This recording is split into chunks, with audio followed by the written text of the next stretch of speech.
Hello, fellow traders. 'Tis I, TheRumpledOne, coming to you on Wednesday, February the 11th. The year's 2026. Let's talk trading. Honest evaluation of self. These videos are for educational purposes only. Your results may differ from mine. As always, have your risk management in place when you are trading so you do not lose more than you're willing to lose while you are trading. Honest evaluation of self. That's something I learned from Robert Ringer in one of his books. He's my favorite author, and I also like Harry Brown, but by definition, you can only have one favorite. So I have to give the tip to Robert Ringer, only because I like his sense of humor. The thing is, honest evaluation of self, it's a hard look in the mirror. And we talk more about the psychology of trading as opposed to the nuts and bolts of charts and indicators and all that stuff. Because, as I say, it's not what you trade, it's how you trade it. And the thing is, your emotional state, your psychological state, your mental health while you're trading um, plays a huge factor. And it's the difference between having a strategy that wins and having a strategy that loses. Because, you know, different people can trade the same strategy and have vastly different results. And so the thing is, you have to have an honest evaluation of what you're doing. Today, um, I had what most people would think was a great day. I'm up 162 pips. But honest evaluation of self, I went so far out of bounds it wasn't funny. I broke a bunch of rules. Basically, I wasn't patient. I was airballing sometimes, and I caught myself a few times only to repeat the same mistakes because it's NFP day. I guess I probably should have put that in the heading too. But and the market was very forgiving. I think at in one batch, I think I had 8 different trades one time. I don't think I got as high as 10. Um, but on Wall Mall, he was crushing it. He's over 200 pips for the day. Um, it was funny because he had to stop trading, and I think he was around 160 or 70. So that's why I kept trading to see if I could catch him just for the fun of it. But, once again, that's not why I should be trading. Um, but the market, like I said, was very, very, very forgiving. I mean, you see that big drop, and here's the funny thing, or a funny thing. Um, if you've watched my videos, I say many times they will fake out, and the 29-minute candle as opposed to the candle, the new M30 candle, that 1 minute candle here, and then when price opens, so right here was the 29 candle, and I wanted to short so bad, but because it was red, I didn't. But I really wanted to short. Had that candle been, a green candle and a bull candle, I would have shorted in a heartbeat. But I was thinking, maybe they usually fake out. But even though the ADP news last week was good, I just didn't want to take the chance. So then, what did I start doing? I I waited. I did not take this first bar long here because that's what I call the sucker bar. And I was, in and out for a couple pips, up and back, because I might get in and go against me. I'd jump back in. And all throughout this trading, that's what I was doing. But one time, what did I do? I went long and it had crossed below the daily open. And that was, I got my fingers. I had to wait this out and come back again. And so, you know, I have to, say, you know what? I did not trade well today. Yes, I made a boatload of pips, but I did not trade well. I was impatient mainly. Um, and then, of course, I'd get in a trade and I shouldn't have.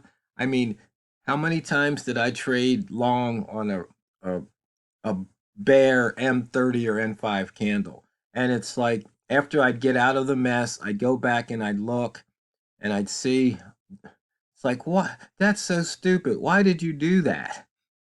And then I'd wind up making the same mistake. And, it's one of those things where all I had to do was follow a really simple rule that I noticed in my trades that um, not to go against the M5 indicator too. Now, what happens is you see price come all the way down here and then it shot up. And you would have gone against indicator 2. But that's okay in the sense that there might have been, you might have used something else to get into this trade. So, example, it almost came back to this return bar. Price probably wants to go back to that return bar. And in this case, a lot of times you had 1, 2, 3, 4, 5 down candles in a row. Price action score was 5. And from the price action score, it's very rarely does it go to 6 or more. So if you're using something like that, and that's on M5, now on M1, you had 10, but you see here. So I was taking that chance, and then I realized, I said, you know what? I need to start looking at the price action score because when I developed that and I was just trading without anything else on the chart, just if it got to 4 or if it got to 5, I started going long. And so, for example, right here on this one, you see it was 4. You take the trade. Well, then, okay, it sucked back down. But then here at what, 7, you got in the trade, and most likely you could have gotten out with a small profit, and then price came back down and made a low, but that wouldn't be a price action score trade right there. But it's just one of those things where you have a method. Sometimes you have multiple methods, and that can be a problem. That's a problem with me. I mean, I can always find a reason to go long or go short. I mean, like right now, what's the reason to go long? Hey, guess what? It just put in dynamic support. It's in the launch pad, 3648. I can look to the left here and I can see, well, you know what? Here it just crossed these. That was support. It'll probably bounce somewhere between here and here. And so long as it stays above there, I'm safe. I can, enter in the trade. But reasons to go short, well, you had a flip-flop box. You've got a red M30 candle.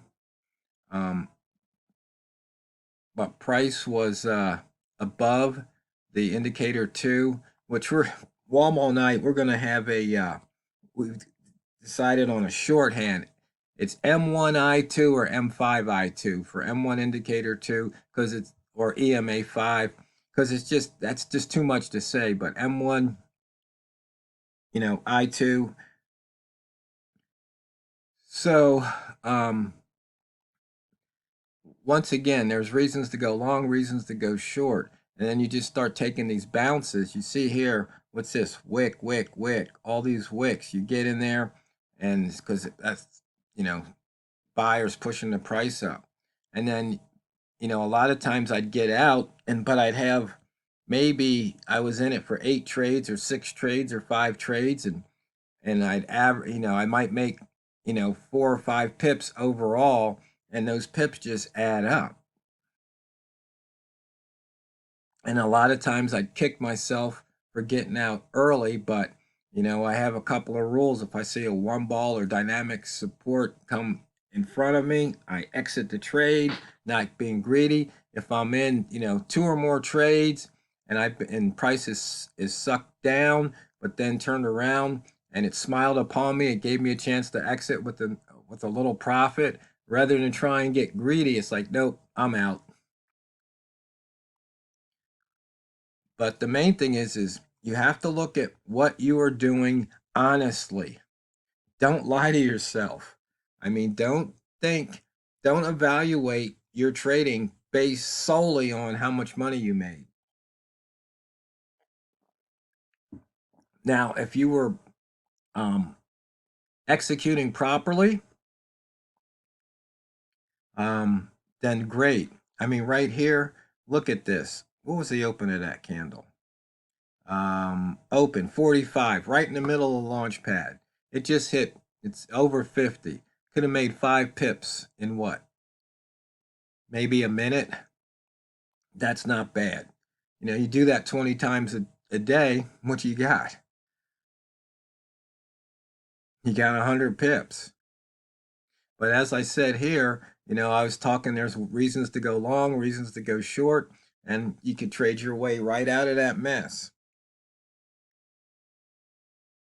And if you look here, you can see price has been ranging, up and back, up and back. So as Walmart likes to do, just get in near the edge. I think he told me at one time we were trading the same direction at the same time, and he was quiet. And say, okay, I'm out. He's like, I'm out. I go, yeah, I was in for 3 trades. He was in for 10, and he never called a trade out. It's like because he was so focused. But once again, a day like today can can be great for your portfolio size, but as a trader, if you're not following your rules, it's the path to ruin. Trust me, I know.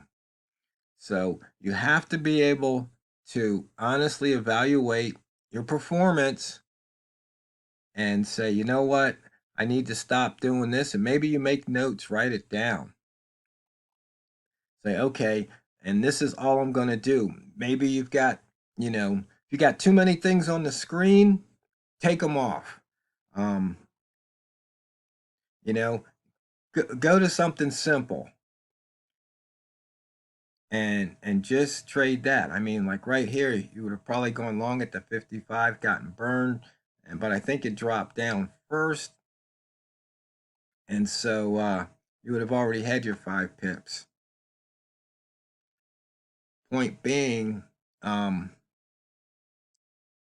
you have to do what's going to make you trade your method the way you intend to trade it. And you just don't want to go out there airballing. You don't want to just, trade from the seat of your pants because sooner or later you're going to get burned. And if you have rules, follow them. And it's the market. You can't predict what's going to happen next. Yes, I get out at a 1 ball. I see a 1 ball or dynamic support in front of me. I get out. And if it continues to go up, that's okay. That wasn't for me because I have rules.